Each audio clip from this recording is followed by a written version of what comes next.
Alô, galera, sejam todos muito bem-vindos novamente a mais um episódio do Podfísio. Hoje a gente vai falar sobre um tema que parece comum, mas eu tenho certeza que no final vocês vão ver que a gente vai falar sobre um assunto completamente diferente a tudo que a gente está acostumado a falar. Na verdade, o tema é comum. Na verdade, o que a gente vai discutir são situações do cotidiano. Eu acho que o que vai mudar bastante é a forma de enxergar muita coisa ou a perspectiva que a gente está falando sobre determinados assuntos. Para discutir isso, a gente tem duas pessoas aqui que são feras na área do esporte e também que são conhecedores do assunto complexidade. Então a gente vai falar sobre fisioterapia, a gente vai falar sobre o esporte e reabilitação esportiva, fisioterapia esportiva, osteopatia esportiva, e a gente também vai falar bastante sobre a complexidade como um pano de fundo, como um modelo teórico, alguma coisa que possa fazer com que a gente pense sobre isso dentro de uma perspectiva diferente. Muito obrigado aí, Pablo e Dilson, pela presença. Eu vou pedir aqui para que vocês façam as suas apresentações e falem um pouquinho sobre a trajetória. E, Dilson, eu queria começar com você. Eu acho que você podia falar um pouquinho sobre a sua trajetória, não só na área esportiva, mas acho que a tua trajetória, assim, dentro desse conceito de complexidade. Se você puder fazer alguma introdução sobre isso e falar como que isso entrou na sua vida como profissional, na sua trajetória como fisioterapeuta do esporte, eu acho que é interessante aí para todo mundo fazer uma primeira introdução a esse tema. Obrigado aí pela presença. E aí, pessoal, tudo bem? Agradecer mais uma vez, né, pelo convite, oportunidade de estar aqui com dois grandes amigos, né, o Pablo, meu irmão de longas datas, né, e o Bruno eu conheci através do Pablo. Então, uma oportunidade muito boa, né, de discutir assuntos que são extremamente pertinentes, que são extremamente interessantes para a nossa prática clínica, para o desenvolvimento da fisioterapia como um todo. Então, eu sou formado pela Escola Baiana de Medicina, então desde a época de faculdade eu já manifestava interesse pela área de ortopedia e esportiva. Então, eu fui um cara que nunca tive dúvidas, né, do que eu queria ser. Pablo me conhece bem, sabe que eu tenho muita qualidade jogando no futebol e por coisas da vida eu não fui jogador de futebol. Então a fisioterapia ela me ajudou muito, né, a realizar esse sonho de ser jogador de futebol. Eu consegui me realizar, né, sendo um fisioterapeuta que atua com futebol, atua com esporte, né. Na época da faculdade eu tive a oportunidade de fazer uma seleção para ser estagiário do maior do Nordeste, né, que é o Esporte Clube Vitória. Não está passando por uma fase boa, mas vai se recuperar. E isso foi uma oportunidade muito grande, né, uma oportunidade muito boa para mim de poder, primeiro, fazer tudo que eu sempre quis fazer no esporte, reabilitar atletas de alta performance, de alto nível. E uh, essa questão de trabalhar com atletas de futebol, ela já foi me despertando assim curiosidades, já foi me despertando assim curiosidade mesmo, né? Já foi me despertando assim algumas coisas que já me chamavam a atenção desde cedo, né? Como por exemplo, por que um atleta que o cara é completamente equilibrado, cara? Porra, a musculatura é equilibrada aqui, porra, você faz uma avaliação osteopática no cara, então você vê que o cara não tem tantos déficits assim aparentes.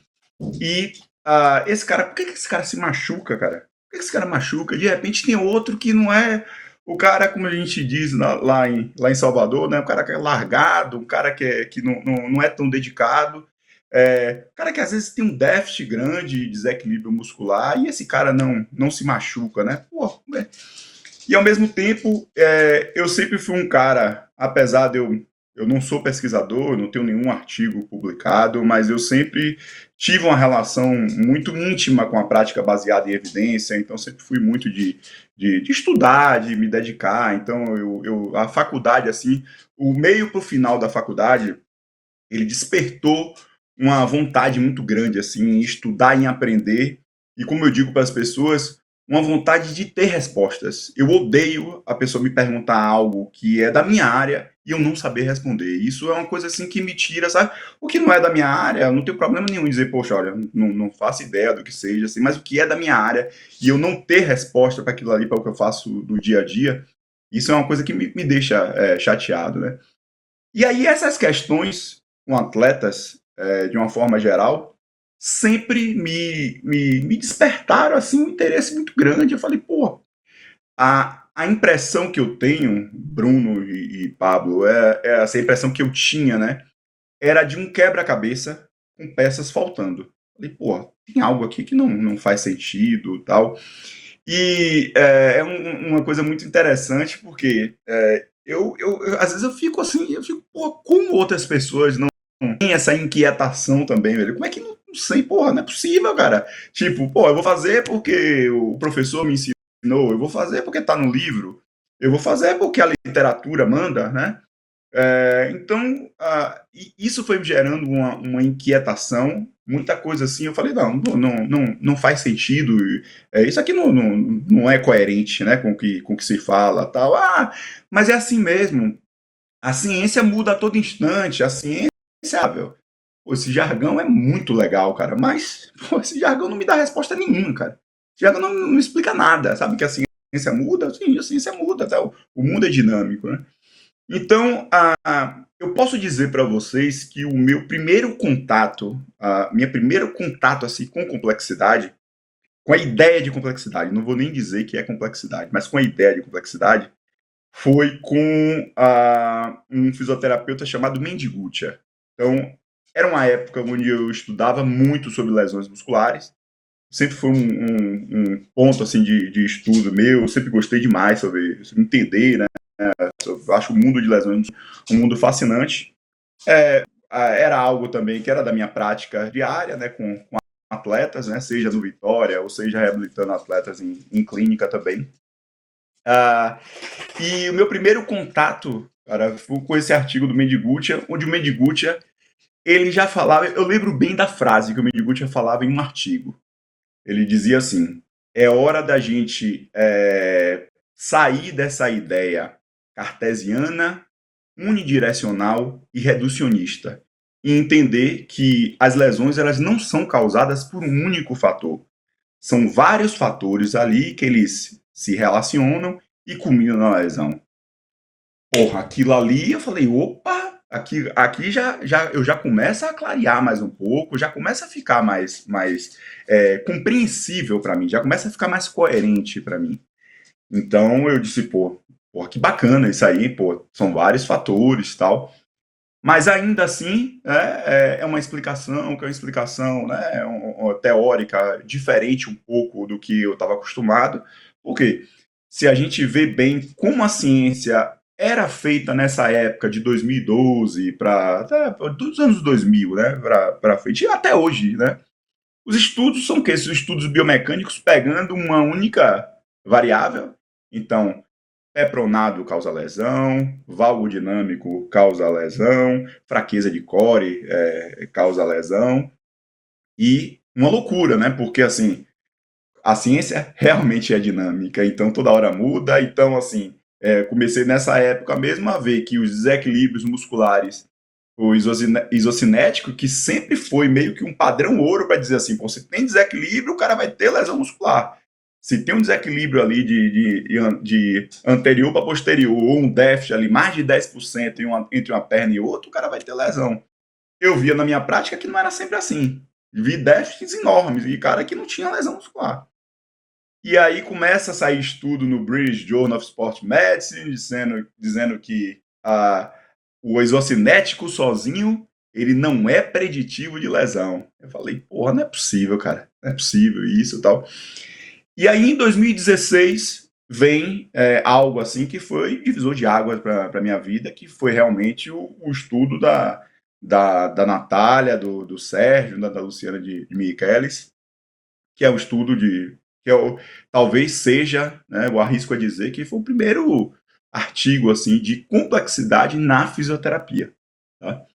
E aí é algo que, né, para eu não me prolongar mais, mas assim, eu acho que já dá para ter uma ideia assim do contato que eu tive, mas a gente pode falar a respeito desse estudo, porque eu brinco também que em eventos de fisioterapia esportiva no Brasil, né, em 11 em cada 10 você for, né, 11 em cada 10, né, eu brinco com o pessoal, porque se você for, você vai ver o diagrama lá das variáveis, e aí, e virou um sinônimo de, tipo, eu sou um fisioterapeuta holístico, eu vejo o todo. Então, se eu vejo o todo, eu tenho que colocar esse artigo também para dizer que eu vejo tudo. Sendo que a apresentação do cara, ou da mulher, foi toda reducionista, e o cara coloca lá. Então, assim, às vezes não há qualquer relação, e assim, a impressão que eu tenho, né, não quero ser de forma alguma aqui arrogante, prepotente e tal, mas é que as pessoas não entenderam o que elas leram naquele artigo. E é um artigo que é complicado mesmo de você entender, né, traz novos questionamentos, traz uma ideia de mundo, né? E aí, né, sabe, a gente ainda vai falar um pouco mais, né, nessa noite sobre o que é complexidade e tal, porque as pessoas se confundem muito nisso, né? Numa área que é a fisioterapia, onde todos os dias surge uma técnica nova, uma abordagem nova. Então, eu entendo, né, quando eu comecei a falar sobre complexidade, principalmente nas minhas redes, né, no Instagram, principalmente, né, muita gente com foice na mão, já me esperando, e dizer, porra, o cara que sempre foi prática baseada em evidência tá com essas coisas agora, né? Então, eu acho que essa é uma visão geral, assim, de como eu ingressei nesse mundo da complexidade. Muito bom. Ô Pablo, vou passar para você. A primeira coisa que eu acho que é de interesse de qualquer pessoa hoje é saber qual que é a chance que o Dilson teria jogando futebol na vida dele. Não. Acho que a primeira pergunta aí Eu que todo espero que mundo ele tem. seja honesto. Eu espero que ele seja honesto, velho. Eu queria agradecer a Brunão por ter levantado essa bola aí, né? Que eu vou cortar bem, embora não tenha altura para cortar, né? Eu vou cortar ela. Né? Para quem não conhece o Dilson tem 1,98 m, né? Ele cairia muito bem no gol, né? Seria um excelente goleiro, né? Aqui, como a gente fala em Salvador, né? A gente chama pelada aqui em Salvador de baba. Nossa Senhora, Dilson para um bom gandula tá ótimo, viu? Top. Galera, eu queria me apresentar. Sou Pablo Barbosa, sou fisioterapeuta, né, formado pela UNIT Aracaju, né, e estou aqui agradecer também ao convite do professor Bruno e também do professor Dilson aí, né, dois grandes amigos, né, que eu admiro bastante, né, cada um na sua linha profissional aí, né, e o meu primeiro contato com as teorias da complexidade foi muito, muito, muito diferente do contato que o Dilson teve, né? Então, o meu primeiro contato com complexidade foi de uma inquietude no mestrado, né? Então, o meu mestrado foi em educação e lá eu conheci o teórico Edgar Morin, né?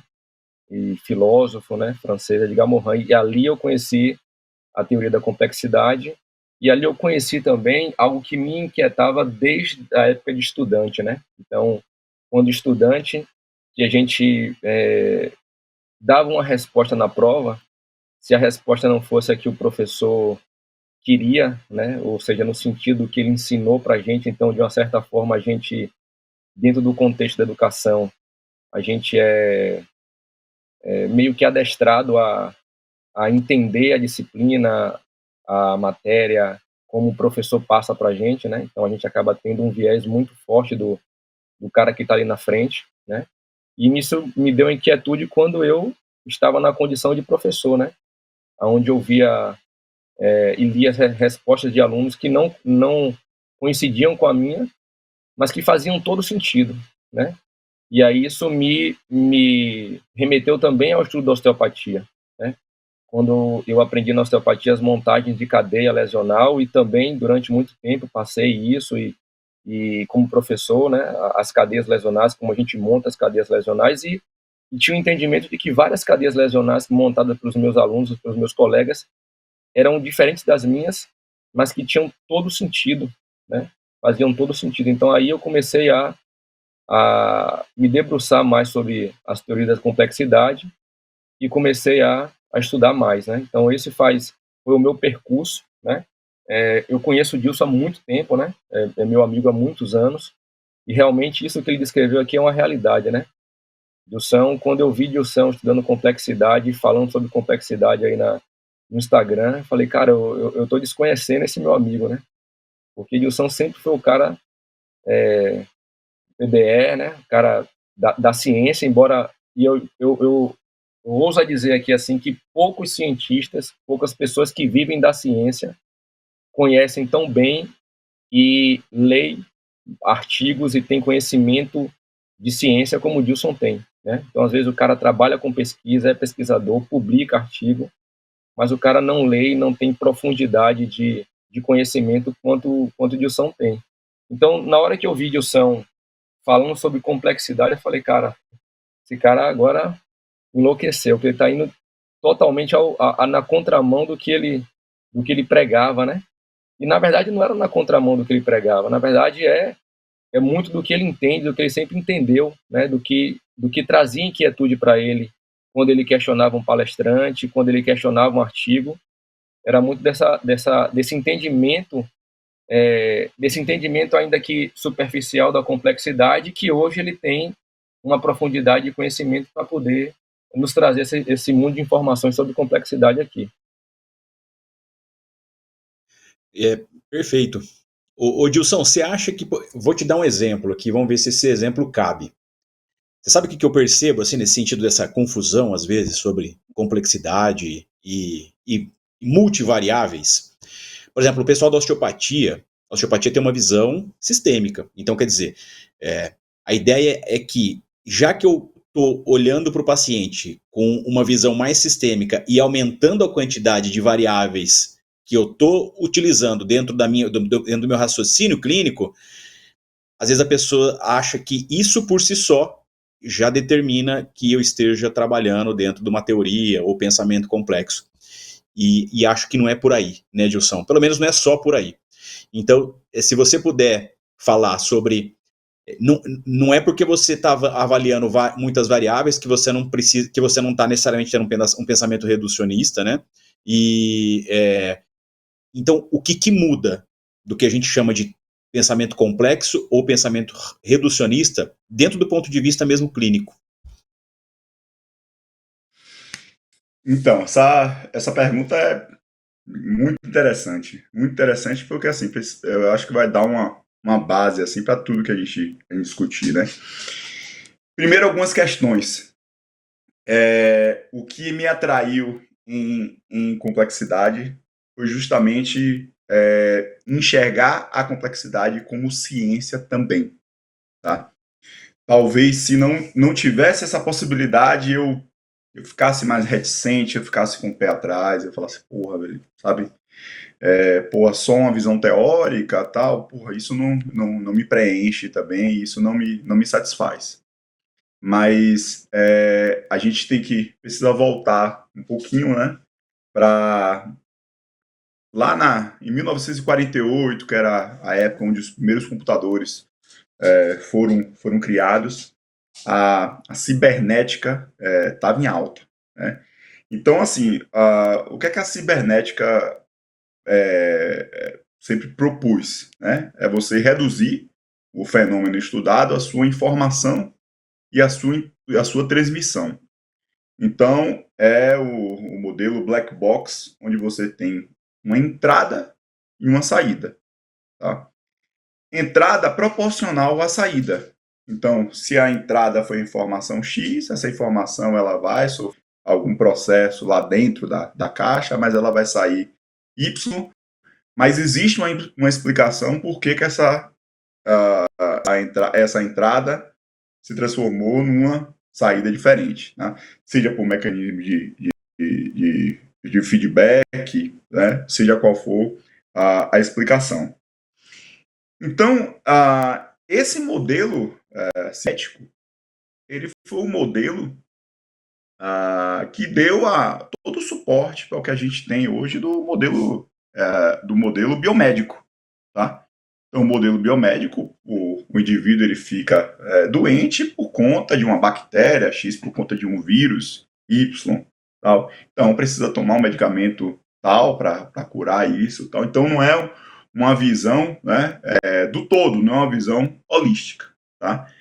E aí você tem uma relação clara de causa e efeito, que é uma relação que é uma relação reducionista mesmo, que o reducionismo ele vem lá de Descartes.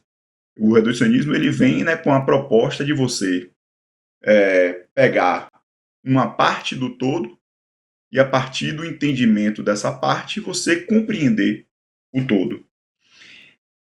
E assim, é interessante falar que quando a gente fala do reducionismo, né, reducionismo versus complexidade, fica muito aquele papel assim do vilão e do mocinho. Mas o reducionismo ele foi fundamental, cara, para tudo que a gente tem hoje, para toda a tecnologia que a gente tem ao nosso redor, tudo. O reducionismo ele foi. Só que assim, o que eu leio a respeito, o que eu estudo a respeito, é que assim, o reducionismo ele se desenvolveu tanto que chegou um momento que o reducionismo ele não conseguiu mais dar explicações para perguntas que nós estamos fazendo. Durante muito momento ele preencheu, ele respondeu muito. O método científico ele vem da ideia do reducionismo também, tá? E aí, lá eu falei de 1948 e 1960, então já existia também, provavelmente, essa inquietação em relação a esse modelo de causa e efeito. E aí é criada a sinergética. A sinergética é criada por Hermann Haken, é um físico, e ela é criada com a proposta de ser um modelo científico para estudar sistemas complexos. O que é um sistema complexo? Se você tem um sistema, né, onde você tem diversas variáveis, e essas variáveis elas interagem entre si de forma não linear, e o desfecho é incerto, você não tem condição de dizer, poxa, essa variável aqui, a variável A, B, ela somou aqui, você não tem condições, você está lidando com um sistema complexo. Tá? E aí entra a grande questão, né? Que é importante todo mundo entender. Se você entende a dor como um sistema complexo, se você entende performance como um sistema complexo, é um sistema onde você tem diversas variáveis que interagem entre si de forma não linear e que o desfecho é incerto. E que esse sistema está o tempo todo se relacionando com o meio. Tal. Se você entende que isso é um sistema complexo, não tem como, cara, você usar ferramentas que não sejam ferramentas de sistemas complexos para analisar isso.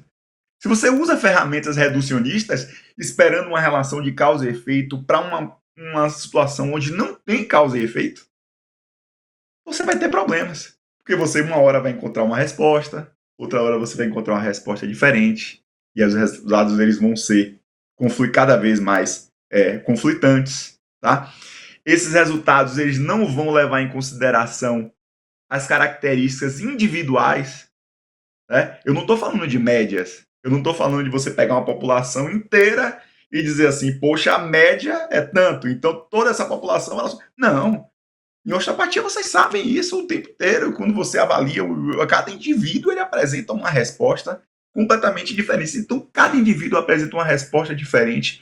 Como é que eu vou me basear por médias, cara? Como é que eu vou me basear por inferências? Então, era isso que me gerava inquietação, tá? E que a partir do momento, né, que eu comecei a entender que as propriedades da complexidade, não linearidade, incerteza, ser um sistema aberto que está trocando o tempo todo com o ambiente, urgência, porque está surgindo, vários comportamentos eles podem emergir daquelas interações o tempo todo. O corpo humano, por exemplo, é um sistema que evolui através de auto-organização. Então, aquele estímulo que eu dou, e aí eu posso pegar até um gancho com a osteopatia também, que aí entra aquela questão, assim, às vezes a dificuldade, porque um estímulo que eu dou em osteopatia, muitas vezes é um estímulo esperando uma resposta, tá? E o corpo humano ele evolui através de auto-organização, então você não pode achar que você vai saber a resposta. O meu papel enquanto fisioterapeuta, enquanto educador físico, enquanto profissional que lida com complexidade, o meu papel é diminuir incertezas. Então existem ferramentas que a gente faz, estímulos que a gente dá para nosso paciente, para nosso atleta, para diminuir essas incertezas. Mas eu estou lidando com um sistema humano que evolui através de auto-organização, através de relações não lineares, tá? Que o desfecho é incerto, e onde eu tenho um loop recursivo que, para diferenciar, né, do sistema black box, o que é que eu quero dizer com loop recursivo? As saídas, elas se transformam em entradas, então o tempo todo esse sistema ali, ele está, né, se modificando, tá? E você não tem um controlador central para definir por que aquilo ali está acontecendo, tá? Então esse sistema ali, ele vai se retroalimentando, digamos assim, tá? Então é algo muito diferente, né? Só que isso, e as pessoas eu acho que confundem também, Brunão e Pablo, quando fala assim, se é complexo, então é aleatório, o resultado é aleatório. Não é aleatório, né? É diferente, tá? Tanto que as pesquisas, elas visam compreender um padrão, né? Elas visam entender ali um padrão, mas esse padrão é diferente, né, de pegar elementos, e talvez aí seja talvez a minha crítica, por exemplo, ao entendimento que as pessoas tiveram do artigo da Natália e do Sérgio. Fraqueza de abdutores do quadril, mais diminuição de dorsiflexão, mais valgo dinâmico, é igual a lesão. Que é isso, cara? Aí você avalia só fatores biomecânicos, porque é o que você consegue avaliar, e os outros fatores que você não tem nem ideia. Porque do que a complexidade me diz é isso. Existem fatores que a gente não tem controle no ASPETA, que é um dos centros de fisioterapia mais avançados do mundo, em qual você não tem condição, cara. Você não tem condição, sabe por quê? Porque um simples fato, Brunão, aí essa praga eu jogo pro Bahia. O cara do Bahia lá, o Bahia voando, o cara sai de casa, brigou com a esposa ali, teve uma briga com a esposa, tá ali, vai pro treino. Aquilo ali pode ser um fator que pode predispor, gerar até uma lesão por conta daquilo, tá? Então, não tem como é que eu na avaliação eu vou dizer o quê? Pô, não, sabe, não, aqui eu avaliei antes que ele estava num estado emocional alterado, então, e esse estado emocional pode mudar ali durante o jogo, tá? Então isso é que eu acho fantástico da complexidade, é essa coisa é muito interessante, porque o que acontece? Ao tempo que tira o protagonismo do fisioterapeuta, tira o protagonismo do profissional. Se você pensa, velho, que você é Deus, se você pensa que você, porra, eu sou o cara, eu resolvo, tal, ó, Murilo aqui, ó, porra, Murilo não teve lesão nenhuma esse ano pelo meu trabalho. Porra, Gilson, baixa um pouquinho a bola aí, calma, né? Existe um mundo de relações aí, velho, além de você, cara. Seu trabalho é importante, não fique tranquilo quanto a isso, mas se você está pensando que você é protagonista, você não é protagonista nenhum, tá? Então, eu acho que isso traz mais para uma visão mais real de mundo, cara. Uma visão mais real, né? Das pessoas falarem assim, pô, não, fui eu que fiz o cara ficar bom. É claro que o trabalho da gente é importante, pô. É claro que, pô, vocês, todos os dias, vocês estão tratando pacientes com lombalgia aí, que o cara chega travado na clínica e o cara faz um procedimento lá e ele sai melhor, tá? Mas existe muitos fatores, e aí na minha própria prática clínica também eu via isso, né? Pacientes que vinham de outros lugares e falavam assim, porra, Dilson, já fiz 3 fisioterapias diferentes, cara, e não melhorei e tal. E aí eu procurar saber, era muito interessante isso, eu procurava saber, e aí, velho, o que é que você estava fazendo e tal? Às vezes o tratamento que a pessoa estava fazendo, cara, não era um tratamento de qualidade ruim, não, cara, era um tratamento bom. E muitas vezes o que eu fazia era a mesma coisa. E o cara dizia assim, porra, você é maravilhoso, velho. Porra, melhorei. Porra, melhorou. Foi por conta das coisas que eu prescrevi?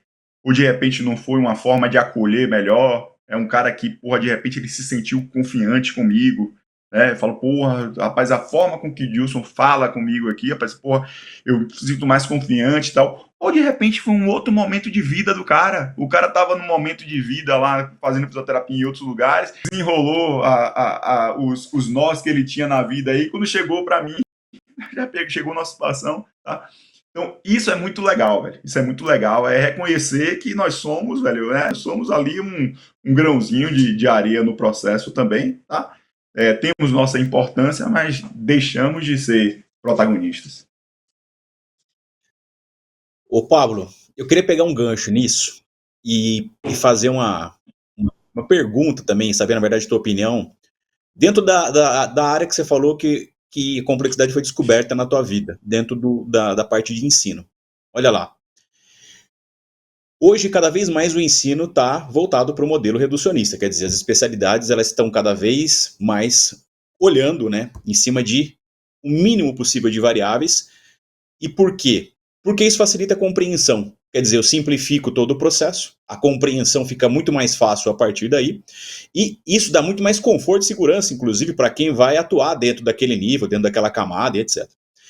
Aí, Pablo, chega um aluno para estudar osteopatia e a gente já começa a atrapalhar um pouco esse processo, porque em vez dele chegar e a gente oferecer para ele uma, duas variáveis, a gente começa a apresentar para ele que essas variáveis elas são muito maiores do que ele está acostumado a ver, e mais do que isso, que elas interferem umas nas outras, que elas modificam e, de alguma forma, dificultam o funcionamento de uma das outras.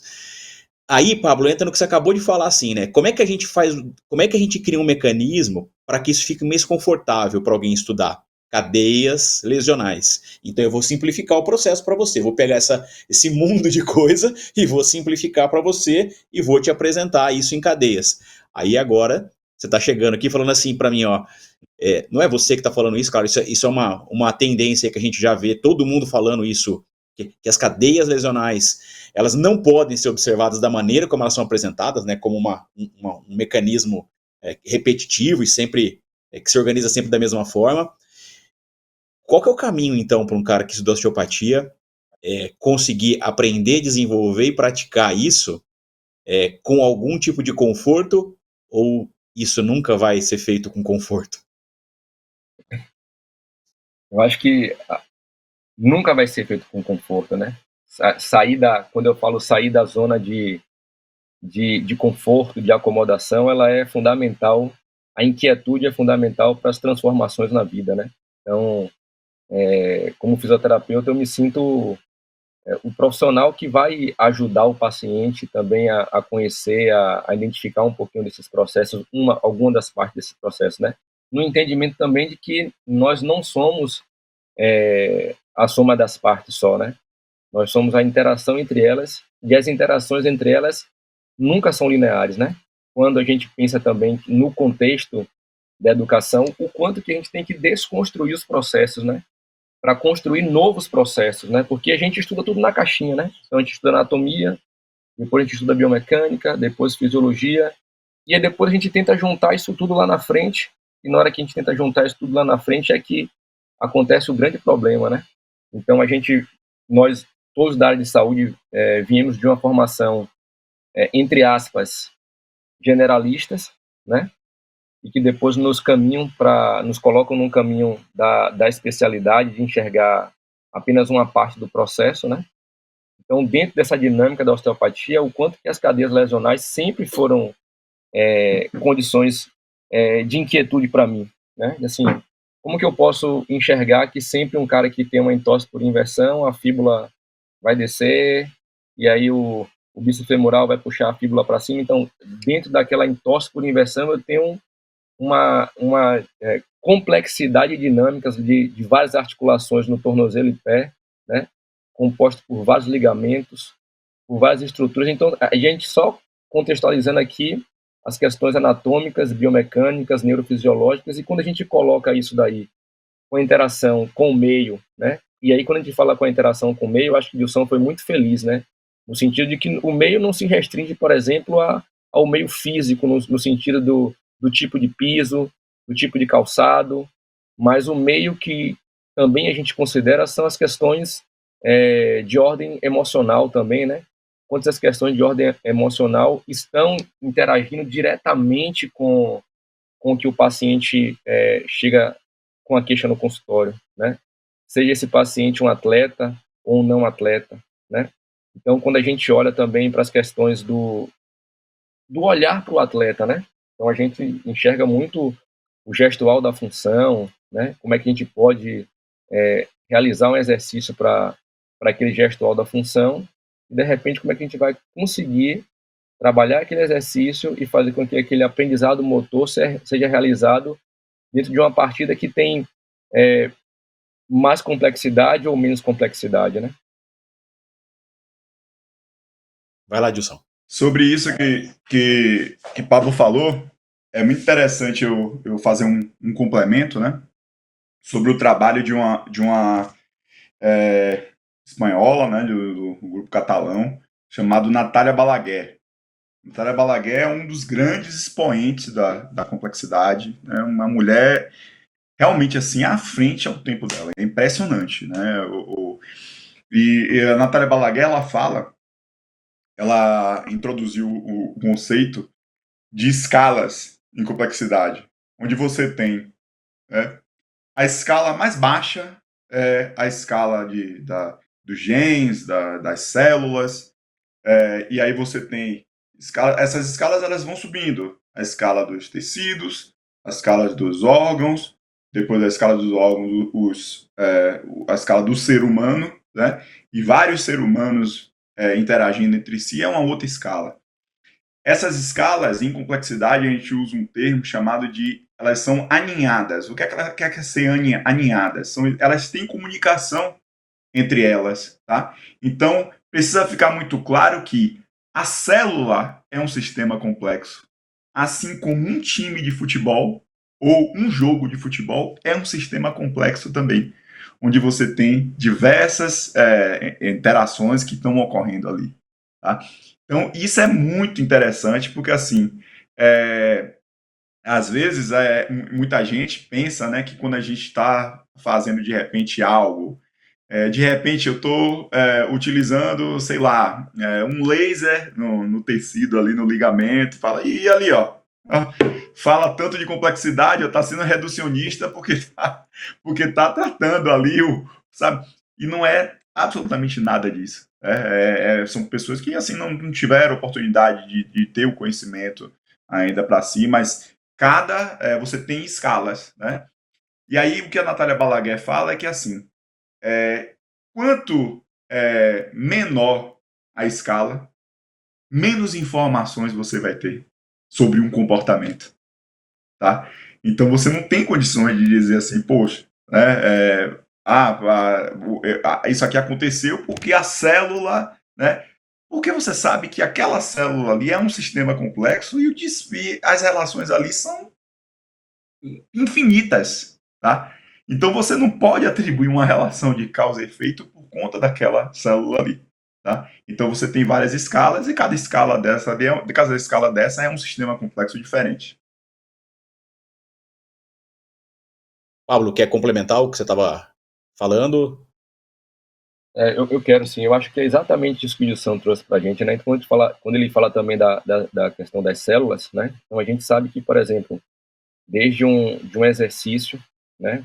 Desde a utilização, por exemplo, de uma corrente elétrica, tudo vai fazer a modificação da célula. Então, o modelo que a gente estudou de célula, né? Era um modelo estático, né? E hoje a gente passa a estudar sobre um modelo dinâmico, a célula sobre um modelo dinâmico, né? Então, isso traz para a gente, mais uma vez, a leitura da complexidade, né? Então, a complexidade desde do mínimo lá do contexto celular até o macro, e a junção desses processos e a interação entre eles é fantástica. Eu vou fazer agora uma pergunta, eu não sei se é alguma provocação, mas acho que é por aí. Vamos imaginar assim, então, Gilson. Vamos lá. Modelo científico tradicional.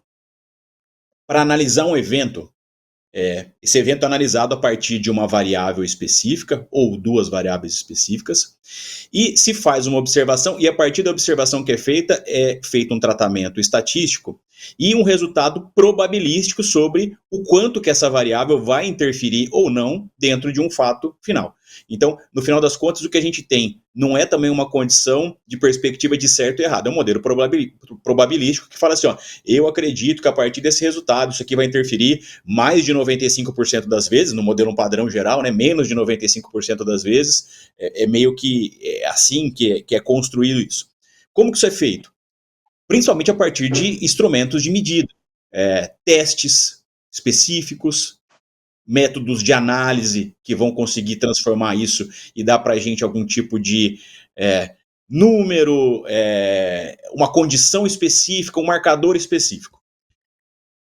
Como que a gente consegue estabelecer uma metodologia de aferição de resultado dentro de um pensamento complexo, uma vez que os testes e esses modelos e esses instrumentos de aferição, eles não fazem parte desse modelo de pensamento, desse processo de pensamento. Eles não são capazes de medir o todo, apenas o comportamento de alguma variável num determinado momento de tempo. Massa, muito boa pergunta. Então vamos lá. Eu falei sobre o modelo Black Box, né? Então o modelo Black Box, o modelo cibernético, o modelo biomédico, é um modelo que ele propõe modelos, digamos assim, modelo de avaliação, modelo de abordagem. Quando a gente propõe um modelo, a gente já de certa forma espera um resultado, tá? Então o que é que eu quero dizer com isso? Vamos pegar uma avaliação bem simples aí, uma avaliação de dorsiflexão. A literatura, através de ações e essas correlações estatísticas e através de inferência também, o que é que ela me diz sobre déficit de dorsiflexão ou déficit de dorsiflexão pode gerar problemas, sobrecarga no joelho, né, por conta de toda essa cadeia cinemática que é comprometida, absorção de carga, essa energia que ela poderia ser dissipada com uma amplitude maior no tornozelo, ela não vai ser dissipada e isso vai acumular no joelho. Note que isso é um modelo teórico.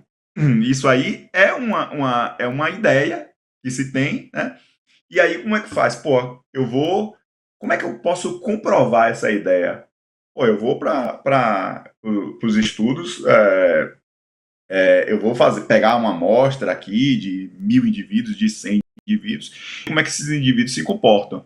Então, eu peguei 100 indivíduos ali, desses ali, 60 tinham de dorsiflexão e esses 60, eles tinham déficit eles tinham 2 ou então existe uma relação, tá? Então, isso é o que propõe o modelo Black Box, que é um modelo, e é um modelo assim, de causa e efeito. Tá? Só que o que acontece? A gente o próximo elemento para mim de avaliação que vai cair, quando eu falo que vai cair, é que as pessoas vão começar a não dar a importância que se dão, é a avaliação de dorsiflexão. Tá? Por quê? Eu vou pegar um exemplo de quando eu avaliava ombro, né? Então eu avaliava ombro. A primeira coisa que eu avaliava em ombro, assim, além de avaliar cervical, para ver se havia alguma relação entre problema a dores do ombro ali e alguma disfunção na cervical, eu avaliava a discinese escapular. Então, avaliava assim. Então, assim, discinese escapular é algo que você tem. É muito difícil você encontrar uma pessoa que não tenha. Você coloca ali os pezinhos para fazer abdução, para fazer elevação frontal, você vai ver algum nível de cinese, avaliação subjetiva, tal, não tem problema nenhum com isso, tal. E aí, pois bem.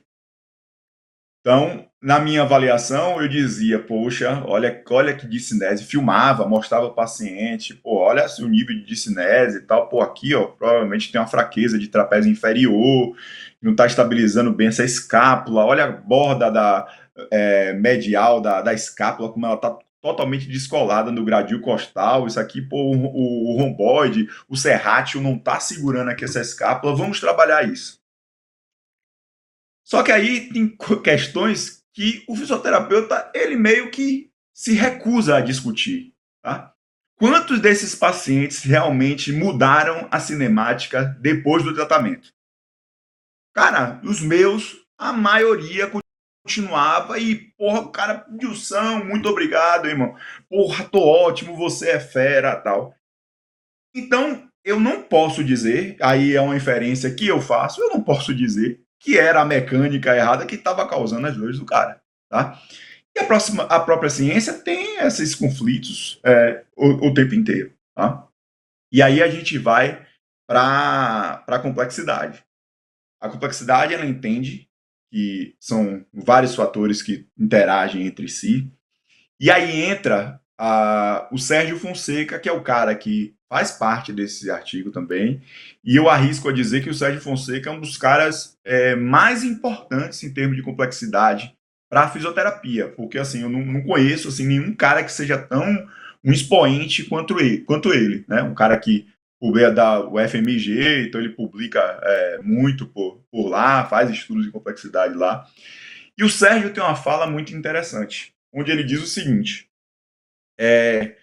nós estamos focando muito nos elementos e nós estamos perdendo as interações. Tá? Então o Sérgio não tá preocupado ali no valgo dinâmico, ele não está preocupado, ele até dá uma importância assim, porque no estudo da Natália junto com ele, é um estudo onde, né, dá um enfoque para isso mesmo, mas dá um enfoque nos elementos, não dá um enfoque nas interações. E essas interações, como eu já falei aqui, elas são impossíveis de você entender os elementos. Por quê? Por simples, porque o todo é maior do que a soma das partes. Eu não consigo fragmentar o todo para entender as partes. Então, uma vez que você teve esses elementos interagidos, já foi aquilo ali, emergiu um novo comportamento. Então, não importa ali a relação entre os elementos, o que importa aqui são o que Sérgio chama de regularidades. Então, nessas regularidades, eu posso identificar alguma alteração. E aí entra, né, na parte, né, que é interessante demais, como a vida cara. Porque, assim, há muito tempo, antes de complexidade, eu precisei estudar filosofia. Meu professor de filosofia era cego, porra. Então, assim, ele sabia, porra, não é porque o cara era cego, ele sabia que a sala tinha 5 pessoas, 6, então ficava aquele grupinho de 5, 6 pessoas gritando na chamada, Dilson, presente, e tal. As mesmas vozes, pô, claro que o cara sabia, pô, né? Mas a gente, né, por falta de maturidade e tal, eu achava que estava enganando o professor e tal. E então, assim, eu era um dos que filava a aula de filosofia, e filosofia, cara, é um parada que é extremamente importante na minha vida. Então, assim, eu fiz curso de filosofia, assim, fiz curso de online e tal, para entender melhor. E aí tive que voltar também a estudar um pouco de física, que é uma parada que eu sempre odiei, velho. Sempre tive muita dificuldade, que aí entra a questão de física, né? De alguns conhecimentos de dinâmica, e aí em complexidade se faz muito, né? Usa-se a avaliação de entropia. Entropia é uma medida, né, de forma resolvida para quantificar a energia de um sistema. Tá? Então, o Sérgio ele faz cálculos de entropia para ver se esse sistema ele está se modificando ou não. E existe uma coisa em complexidade chamada espaço de fase. Então, quando o sistema ele vai... Então, imagine uma caminhada numa esteira, onde você está caminhando e você aumentou a velocidade. Existe um momento da transição de você caminhar para você começar a trotar. Então, isso representa uma mudança de fase. Tá? O Sérgio ele está fazendo estudos para entender essa mudança de fase. Para entender assim, poxa, esse indivíduo aqui, ó, ele está prestes a mudar de fase. Essa mudança de fase pode ser uma lesão, tá? Então, o Sérgio, em uma dessas palestras, ele fala uma coisa muito interessante, que ele diz assim, a complexidade no futuro, né, e o próprio Stephen Hawking, ele fala que o século, tem uma frase do Stephen Hawking que ele fala que o 21 vai ser o século da complexidade. Então, o Sérgio, ele fala que é o seguinte, a complexidade ela vai funcionar tipo a previsão do tempo. Quando eu olho no meu celular aqui a previsão do tempo, principalmente aqui em São Paulo, que eu tive que me adaptar muito, eu nunca vi temperatura em Salvador, cara. Aqui, se você não ficar olhando, você é surdo. A previsão é de chuva aqui em São Paulo amanhã. Então, eu posso chegar e levar um pouco. Pode ser que amanhã não chova, mas eu estou mitigando ali, eu não vou mais correr risco de tomar chuva amanhã. E com a complexidade é a mesma coisa. Então o cara avalia e diz assim, esse sistema aqui, e aí é uma avaliação do próprio indivíduo mesmo, esse sistema, ele está prestes a mudar de fase. Tá? Esse indivíduo aqui, de repente, Murilo, tá prestes a mudar de fase aqui, apesar do treino, ao longo em complexidade, em termos de ciência, se faz muita análise de série temporal. Então, você avalia ali o indivíduo por um longo tempo, colhe dados ali, então você consegue ver se tem alguma alteração na vida de fase ou não. E aí ele muda de fase e você pode mitigar a lesão, dizer, você não vai para o jogo, você não vai treinar hoje e tal. Então é isso que a complexidade ela propõe.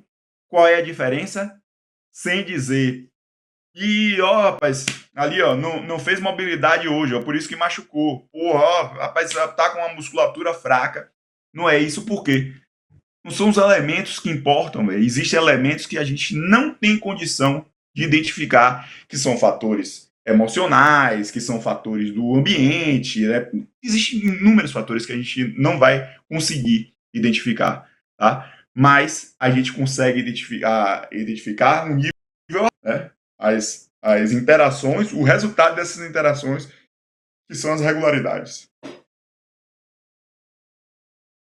Isso é muito legal, né? Porque se a gente pensa numa perspectiva de realidade de trabalho, Pablo, é isso o atendimento de um paciente no dia a dia. Assim, não tem nada do que foi discutido aqui que não representa a realidade de um paciente. Pode fazer a tua colocação, Pablo. E aí, quando o Wilson traz para a gente essa interação entre as partes do sistema, né?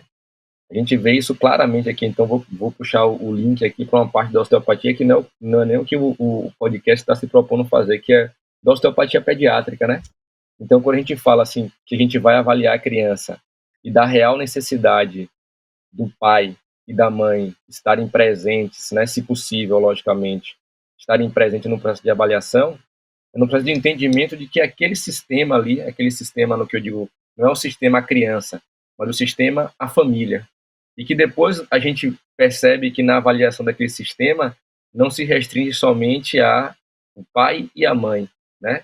E sim a interação com o pai, com a mãe e também com os outros irmãos, né? Então, todo esse processo de interação de sistemas, né, ele é fantástico e a gente já tem um certo debruçar na osteopatia sobre esse tipo de avaliação, né, esse tipo de entendimento da complexidade, mas que hoje, logicamente, com esse aprofundamento e o estudo da complexidade de maneira mais aprofundada, traz para a gente ainda uma capacidade maior, né, de fazer uma entrega ainda mais assertiva para o nosso paciente, né? A complexidade, Pablo... Pode ir, Gilson, pode ir. Só para complementar, a complexidade, principalmente isso vem muito da psicologia ecológica, né, teoria ecológica, né? Ela fala que a unidade mínima de análise é organismo e ambiente. É impossível avaliar um organismo sem...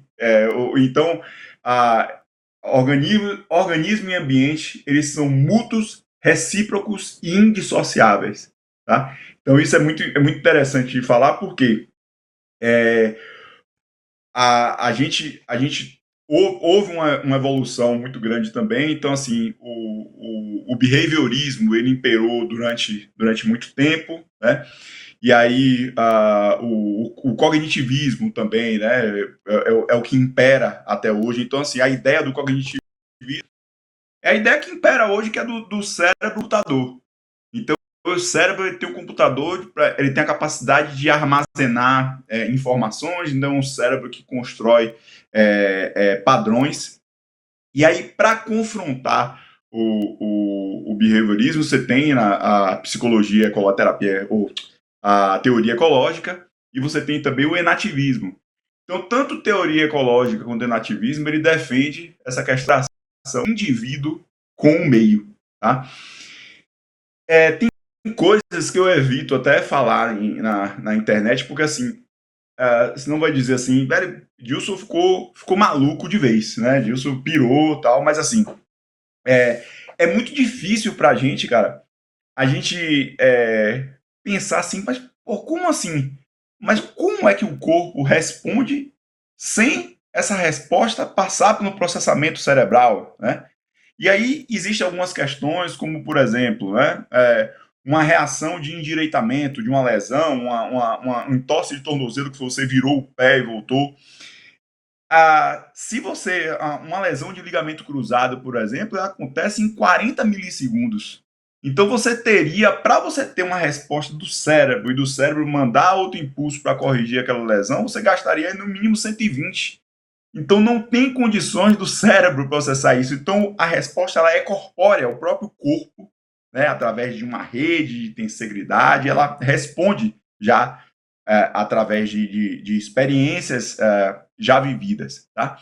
E aí, assim, quando eu falei quando eu disse que tem coisas que eu evito falar, que a gente sempre pensa, pô, mas como é que o corpo responde sem o cérebro? Isso é esquisito, tá? O cérebro é o órgão vital, o órgão mais importante que a gente tem. Cara, tem estudos com plantas, mostrando duas plantas, pés de feijão, juntos, e aí essas plantas, você coloca um cabo de vassoura para essas plantas, e estudos que foram repetidos milhares de vezes. E aí essas plantas elas vão crescendo em direção ao cabo de vassoura, tá? É uma competição entre uma planta e outra. À medida que uma planta vence, ela já enrola, a outra planta muda o seu comportamento. Então, ou seja, é uma interação que ocorre ali com o ambiente, sem cérebro, sem nada, cara. Sem cérebro, sem nada. Então, assim, e aí esses estudos com plantas assim é uma viagem, assim, algo extraordinário, mas mostra que o próprio corpo humano, a Natália Balaguer, ela faz uma das apresentações dela, ela mostra que aí ela falando dessas diferenças de escalas, né? Ela mostra Messi com a bola, conduzindo a bola, e todo mundo tentando tomar a bola dele e ele desviando, tá em direção ao gol. E ela mostra um macrófago perseguindo uma bactéria, cara. O movimento do macrófago indo em direção para fagocitar a bactéria. Então, a gente vê que tem coisas assim que são extraordinárias, mas assim, eu tenho que escolher bem o público que eu falo isso, porque se eu disser isso aí, vai dizer, ih, velho, o cara ficou maluco mesmo.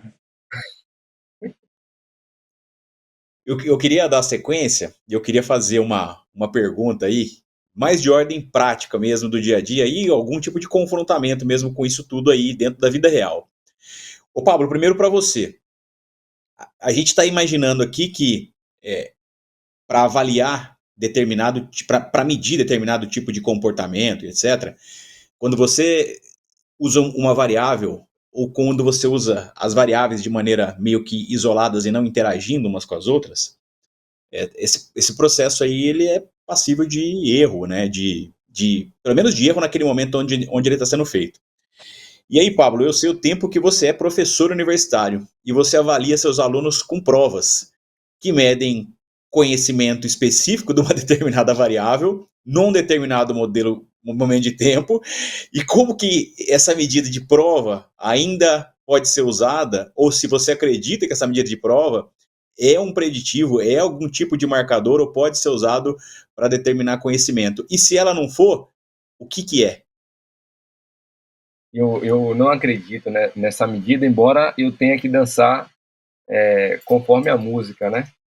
Logicamente que nessa de dançar conforme a música, a gente também vai buscando estratégias para que a gente possa interagir com o nosso aluno, né? Com a dinâmica do nosso aluno. Então, eu não acredito nessa dinâmica de avaliação que a gente ainda tem até hoje, nesse formato de aula que a gente tem até hoje, e eu vou dar um grande exemplo para você que aconteceu comigo como aluno, né?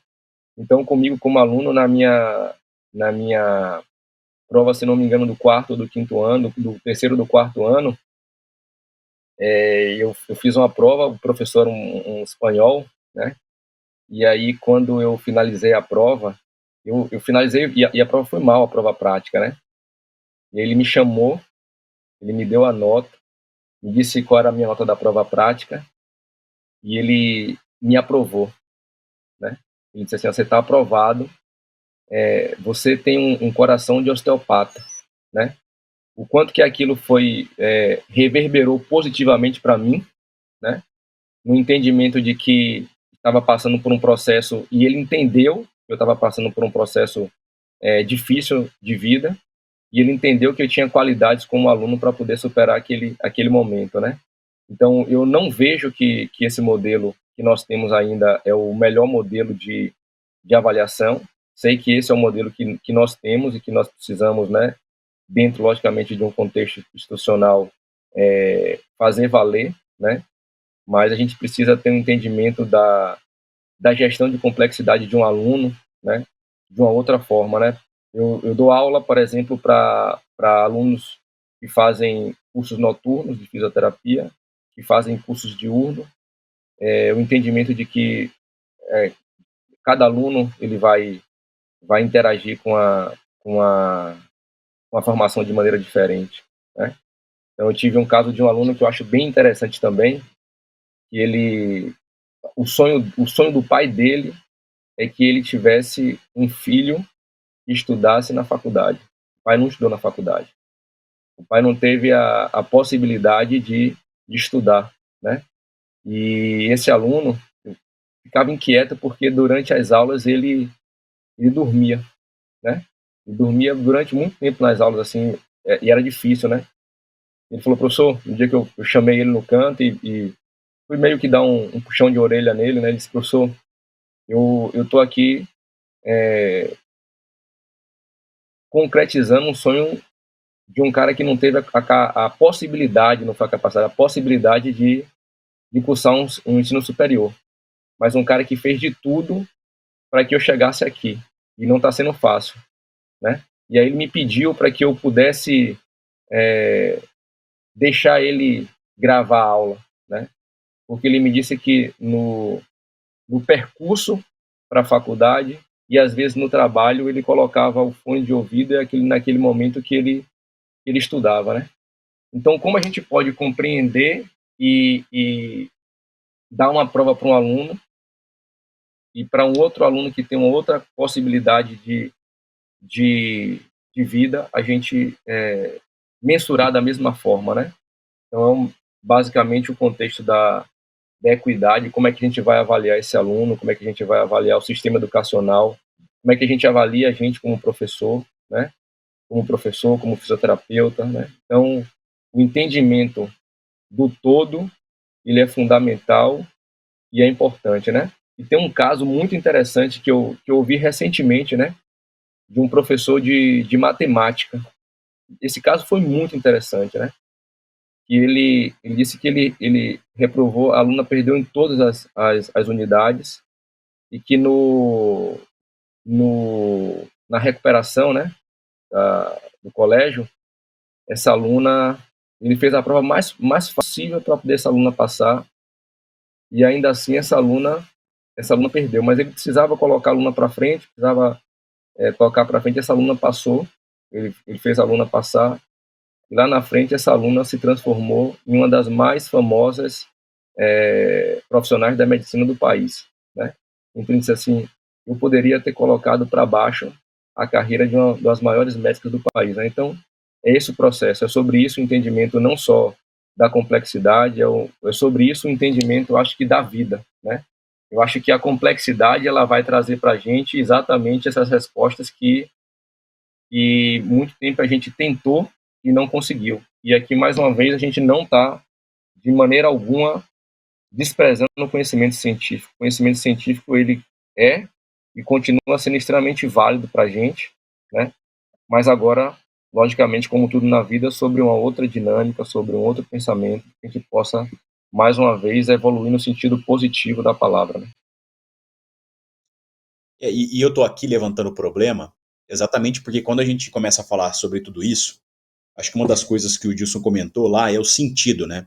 Eu acho que a coisa realmente passa a fazer um sentido diferente, e para todo mundo que é apresentado a esse modelo de pensamento, é um modelo que passa a, não sei se responder perguntas, mas pelo menos a permitir reflexões sobre determinados temas que até então não foram permitidas. Então passa a gente poder refletir sobre um tema de uma maneira diferente daquilo que estava sendo imposto ou daquilo que necessariamente não era nem discutido, assim, era aquilo e ponto final.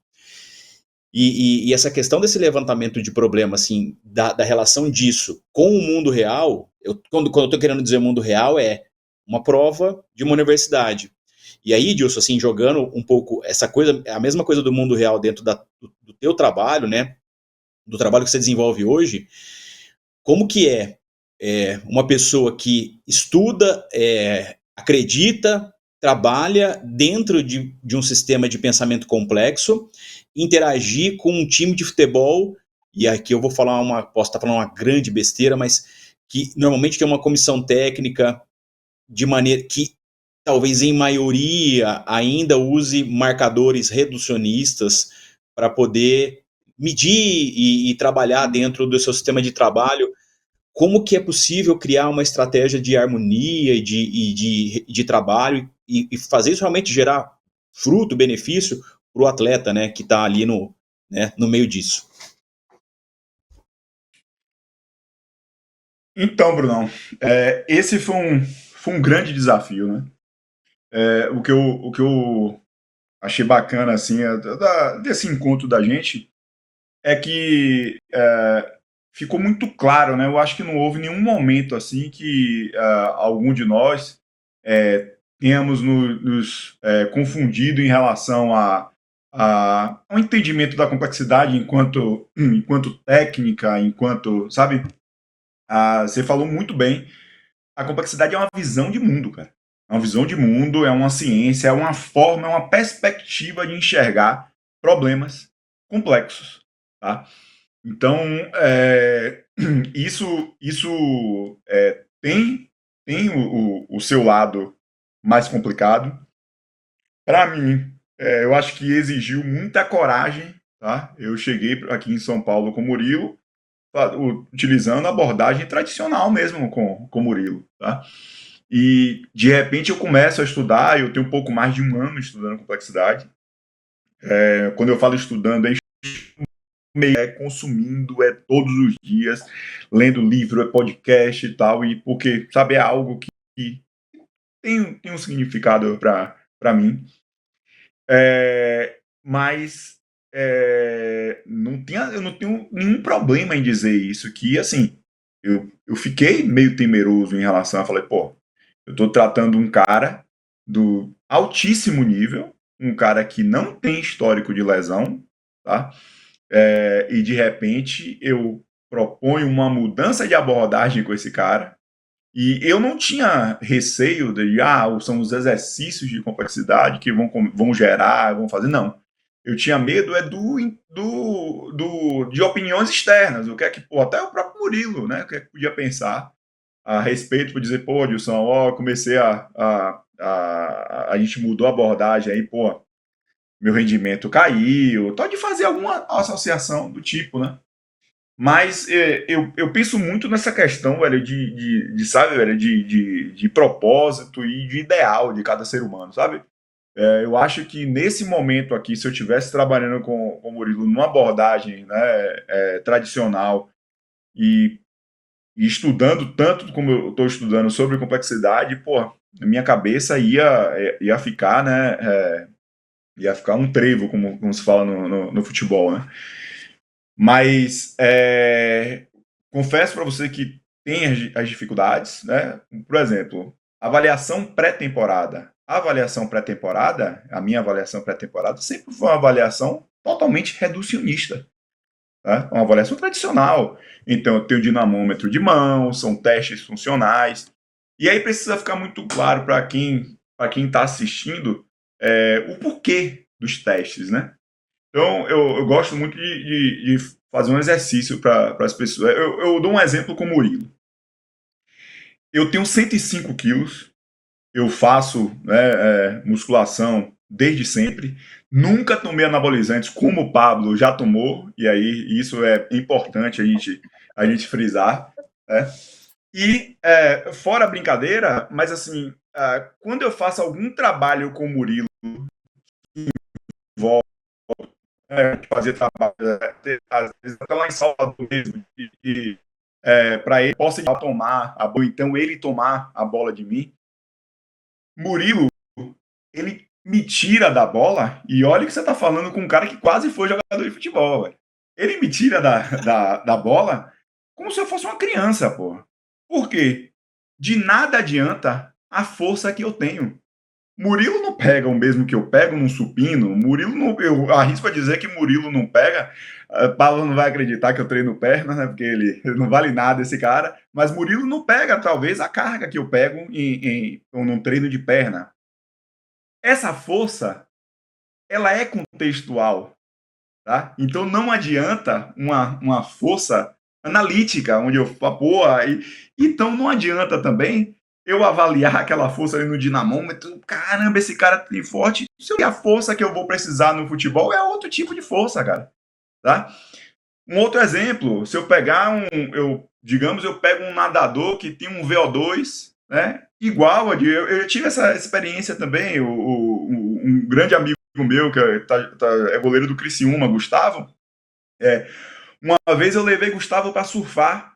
O mar tava muito pequeno, cara. O mar, assim, sabe, o mar que eu levava Cacá, às vezes, para brincar, assim, e tal. Eu tinha que varar a arrebentação, assim, mas coisa pequena e tal. E ele, em 30 minutos, ele falou assim, Jussão, isso aqui é pior que um físico, os olhos para fora, assim, e tal. Rapaz, eu tô morto. Ou seja, um treino de um goleiro, cara, é um treino que é muito exaustivo, tá? É um treino que os caras treinam muito, então de nada adianta essa resistência, porque a resistência ela é contextual, tá? Então a resistência é contextual, a velocidade é contextual, a força é contextual. Se você for fizer uma comparação, por exemplo, o reflexo de um goleiro de futebol, por exemplo, quem tem mais reflexo? Um goleiro de futebol ou um cara que dirige um carro de Fórmula 1? Ambos têm reflexos altíssimos, mas cada um para seu contexto. Dito isso, não faz qualquer sentido avaliar em um ambiente fechado, um ambiente fora do contexto, aquilo ali, porque aquilo ali não vai me dizer nada, cara. Aquilo ali não vai me dizer absolutamente nada. Massa, isso é muito bom, uma compreensão perfeita, acredito que tenha ficado entendido para vocês. Mas e aí? Virar para Murilo e dizer assim, pô, não precisa fazer mais avaliação, não. Esse tipo de avaliação não precisa, não, porque não que em complexidade a gente não faz esse tipo de avaliação. Mas, por exemplo, a percepção subjetiva de esforço é uma métrica importantíssima. Por quê? É uma métrica, cara, de como o cara está se sentindo ali. Tá? Então, essa métrica é importante. Dados de GPS do atleta, importantíssimo, porque aquilo ali está mostrando exatamente como o cara se comportou dentro de campo. Tá? Mais outras coisas, testes, valgo, se tem ou não tem, dorsiflexão, quanto deu, deu abaixo de 36, isso significa aqui que tem, sabe, isso é algo que, assim, para mim, caiu por terra. E aí entra um problema, né? Eu consegui, assim, e aí é algo que eu me orgulho também, bem na base da humildade, bem na base, né, sabe, da calma, tudo ao seu tempo, tal, mas consegui adquirir uma confiança bacana da equipe, da comissão do Palmeiras, né, do departamento médico. Tenho uma relação boa com o médico, tenho uma relação boa com o coordenador da fisioterapia.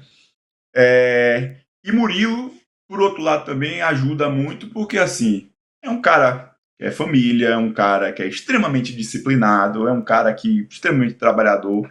Então, em alguns momentos, né, determinados exercícios, Murilo não faz lá no Palmeiras, né? Se for exercícios só individuais, assim, então, pô, não que eu já vou treinar de tarde e tal, e os caras têm uma boa relação, os caras acompanham, os caras me seguem no Instagram também e tal. Então, assim, os caras sabem, né, o que tem feito. E, assim, eu tenho também tudo, né, documentado em relação ao que eu faço com o Murilo.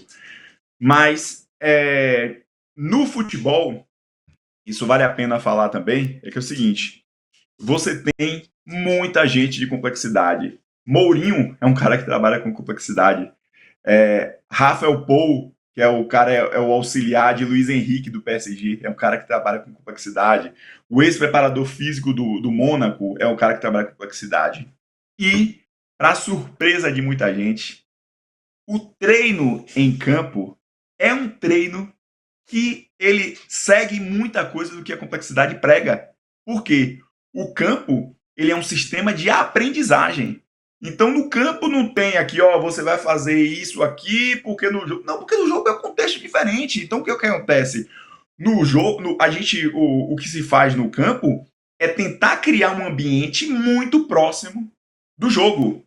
E aí se usa fractais. O que são fractais? São pedaços do jogo. Então aqui a gente vai trabalhar campo reduzido, ó, 4 contra 4, 3 contra 3, posse de bola, tal. Por quê?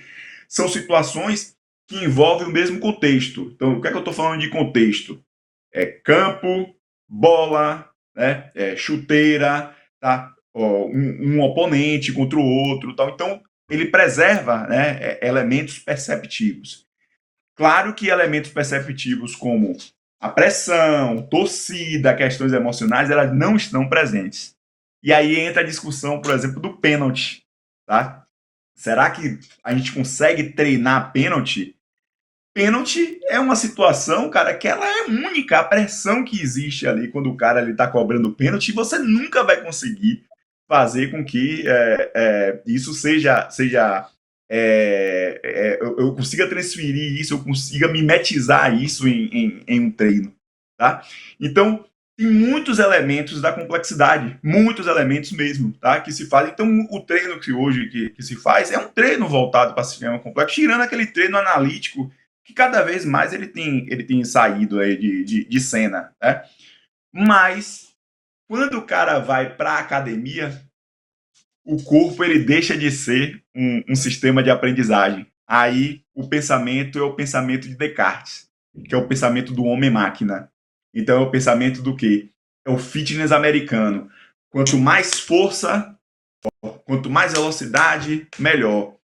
E aí, para eu transformar, para eu conseguir atingir um jogador, pegar um jogador aqui de base, começou 15 anos aqui, para eu transformar esse cara num Cristiano Ronaldo, é só eu colocar ele para ter a maior velocidade do mundo, a maior força do mundo? Não é, cara.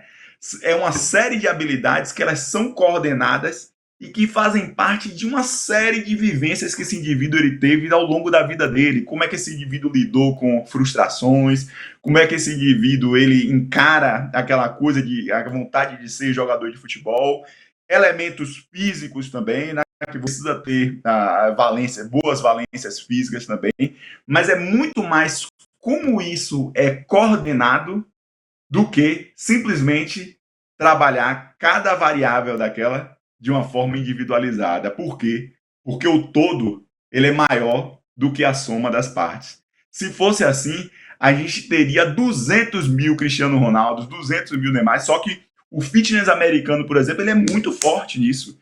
Então, exos, é trabalhar padrão, tal, porque, sabe? Mas o que a gente vê na prática, né, é que não funciona dessa forma. Cara, muito bom, sensacional. Acho que é uma conversa que passou voando. Agora há pouco eu dei uma olhada no horário e falei, putz, já faz quase 1h30 que a gente está aqui. Enfim, eu acho que para todo mundo aí que se interessa pelo tema, eu acho que é uma grande aula sobre um universo pouco explorado. Eu acho que seria mais ou menos isso. O universo ainda é pouco explorado, mas que faz muito sentido e que responde muita coisa que não se propôs a ser respondida. Então, isso é muito legal, isso é muito interessante. Ô Pablo, obrigado aí pela presença mais uma vez, de estar com a gente aí nesse momento. Eu queria que você fizesse aí as suas considerações finais, você passasse aí o Pablo é o cara do Instagram, mas o Pablo vai passar o Instagram dele, ó, então guardem esse momento. O Pablo vai passar o Instagram.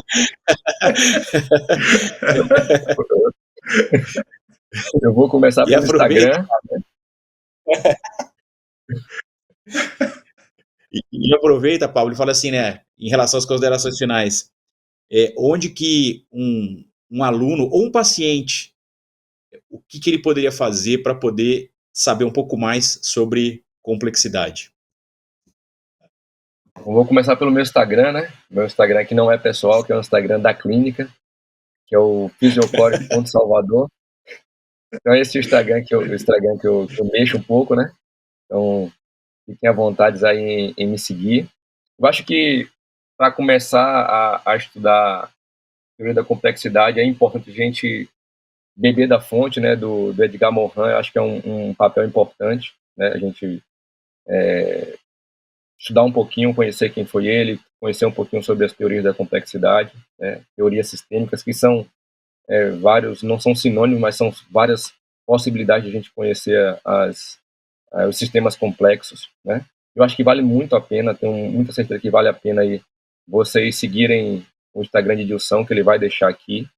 E aqui eu queria, nesse momento, também aproveitar aqui para falar do meu imenso orgulho, assim, né, de compartilhar aqui com vocês, né, e de ver esse crescimento de Dilson, né? Assim, hoje, cara, você tem realmente uma responsabilidade muito grande que assim você se tornou uma grande referência não só da fisioterapia esportiva no Brasil, mas também desse tema que é complexidade, né? Então assim, eu vou dar aula em várias cidades pelo país, pela Ebrafim, né?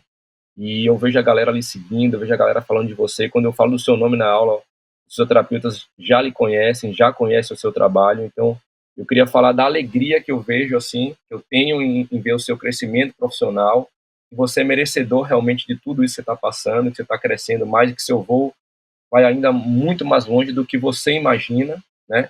E que você realmente hoje tem uma grande responsabilidade, cara, que é um mundo de fisioterapeutas, e principalmente os fisioterapeutas do esporte, né? Que lhe seguem e que escutam e que replicam o que você faz e o que você fala na prática clínica deles, seja com atletas de alto rendimento, ou seja com os atletas recreativos, né? Então, fica aí meu agradecimento e meu imenso orgulho em ser seu amigo e saber desse seu crescimento e de poder vivenciar com você esse seu crescimento. É isso. Aproveitando aqui, Dilson, para mim também você é uma grande referência. Eu consumo o que você posta, o que você publica, e isso me traz profundas reflexões sobre muitas coisas que eu faço, que vão muito além da esfera da fisioterapia. Então, cara, é muito bom. Esses insights são muito bons para que a gente realmente comece a confrontar um pouco do que a gente está fazendo. Obrigado mais uma vez aí, Edilson, por estar aqui com a gente, por dividir um pouco do teu tempo com a gente, por passar um pouco dessa tua experiência. E eu queria também que você deixasse um contato, fizesse suas considerações finais e as dicas aí onde as pessoas podem achar um pouquinho mais sobre o tema. Pô, valeu, galera. Essas palavras de Pablo aí tudo, porque é meu amigo de longas datas, aí ele rasga a seda pra mim. Mas eu agradeço demais a palavra dos dois aí. Eu me sinto muito confortável, né, em estar com vocês. Já foi assim no último bate-papo que a gente teve, né, com o Bruno, né, que participou também, o outro Bruno, né, então, assim, pô, é muito legal, muito satisfatório, né, ter esse bate-papo com vocês. Para concluir, cara, assim, não é fácil, teve muita coisa boa, eu tenho tido feedback de muita gente, assim, no Instagram, falando, pô, Dilson, porra, que massa, velho, porra, que bacana seus vídeos, feedback parecido com esse que o Bruno deu, no sentido de, porra, me fazem refletir e tal. Mas tem um outro lado também, tem muito fisioterapeuta, cara, que não está disposto a abdicar, velho, de tudo que fez a vida inteira, cara. Sabe? Então, porra, são pesquisadores, que são, sabe? A, a minha mensagem final, cara, é que assim, e isso a filosofia fala muito, né? A gente tem que ter cuidado para não se transformar numa profissão que ela é extremamente técnica e intelectualmente emburrecida, tá? No sentido de questionar, no sentido de, sabe, de questionar o próprio conhecimento, tá? A complexidade ela ainda vai evoluir muito porque ela vai ser muito questionada e ela precisa ser questionada, tá? Então foi um ato de coragem, assim, tem pouco tempo que eu estudo, eu fazer vídeos, assim, mas eu queria ser desafiado nesse sentido também, das pessoas chegarem e mostrarem fraquezas, de mostrarem, né, pontos e dizer assim, pô, Dilson, não concordo com isso não, isso aqui não faz sentido, então, porque é assim que a gente cresce, tá? Mas fontes que eu indico, né, que as pessoas têm muita publicação, cara. Então, assim, buscar a Natália Balaguer, né, que é uma mulher sensacional. Então, assim, eu tenho livros dela, tal, artigos. Ela tem artigo no British Medical Journal, tem artigo em vários jornais. O Sérgio Fonseca, os artigos que o Sérgio Fonseca publica aqui no Brasil, tá?